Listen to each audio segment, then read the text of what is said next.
Au sommaire de ce live, la guerre au Moyen-Orient et la confusion autour d'un plan de paix possiblement proposé par les États-Unis à l'Iran, qui par ailleurs dessert les taux sur le détroit d'Ormuz, l'alerte de Roland Lescure sur un choc pétrolier, le terme est pour la première fois évoqué, et le GNL, objet d'un chantage des États-Unis sur l'Europe.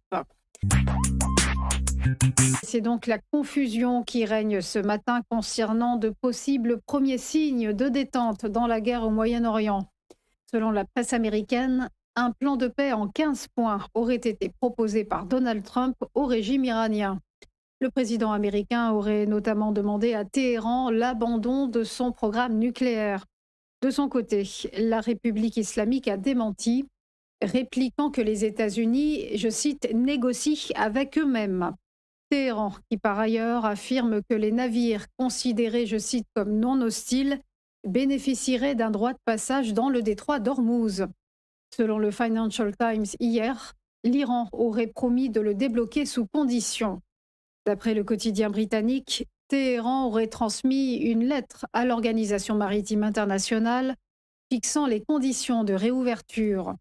Dans ce courrier, consulté par le Financial Times, on apprend donc que les pays considérés comme, je cite, participants de l'agression contre l'Iran sont exclus de l'accès au détroit d'Ormuz.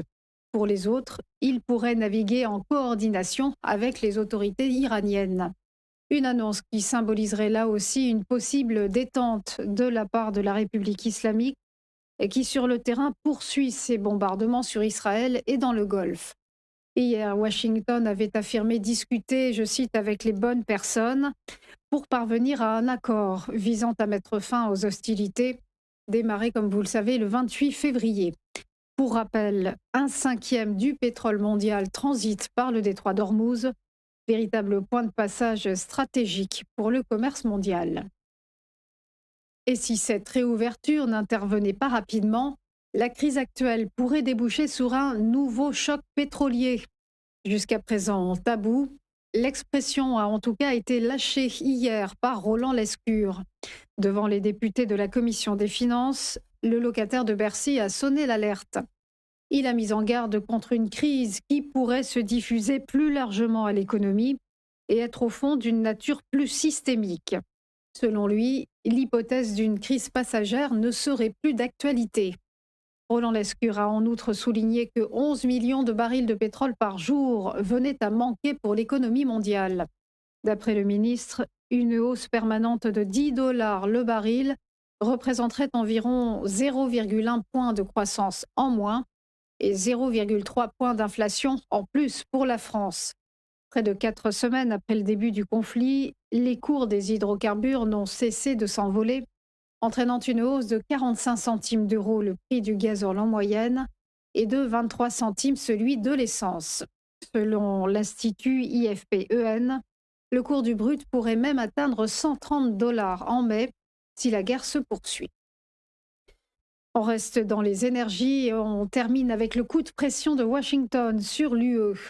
Les États-Unis menacent l'Union européenne de couper son accès au GNL en cas de non-ratification de l'accord commercial sur les droits de douane. 2 jours avant le vote décisif au Parlement européen, c'est l'ambassadeur américain auprès de l'UE qui a haussé le ton envers les 27. Dans un entretien au Financial Times, Andrew Puzder opère un chantage à peine masqué. Si l'accord n'est pas ratifié tel quel par l'Union européenne, les États-Unis pourraient donc couper l'accès privilégié au gaz naturel liquéfié dont le vieux continent dispose, ce qui constituerait une situation intenable pour les Européens, à 60% dépendants du GNL américain depuis leur sevrage du gaz russe. Signé dans la douleur le 27 juillet dernier entre Donald Trump et Ursula von der Leyen, le texte prévoit des droits de douane à 15% pour une majeure partie des produits européens exportés aux États-Unis, lorsqu'il supprime les droits de douane européens sur les importations américaines. Une asymétrie qui avait été qualifiée alors de capitulation par de nombreux observateurs et responsables politiques. Le texte doit être soumis au vote du Parlement européen ce jeudi, réuni pour l'occasion en séance plénière. On en vient au point bourse, le rappel de la clôture des marchés hier avec des places européennes plutôt prudentes. Le CAC 40 a grappillé plus 0,23%. L'indice parisien se situe à 7 743 points. À Francfort, le DAX est resté quasiment inchangé, moins 0,07% et atteint 22 636 points. Tandis qu'à Londres, l'indice britannique FTSE a gagné plus 0,72% à 9 965 points, alors qu'à Milan, le MIB italien est monté de plus 0,42%.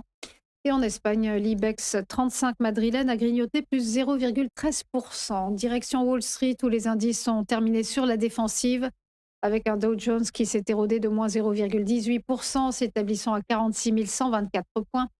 Le S&P 500, lui, a cédé moins 0,37% à 6 556 points. Et quant au Nasdaq Composite, il a décliné de moins 0,84% à 21 761 points.